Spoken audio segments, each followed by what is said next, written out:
Respected head sir, teacher, special guest, parents and my dear school fellows, good morning and Assalamu alaikum.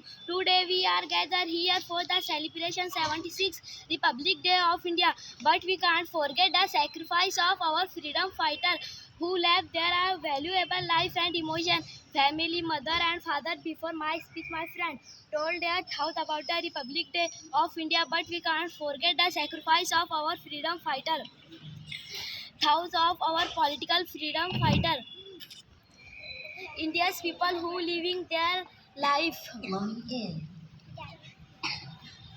and languages. Now I will stop here.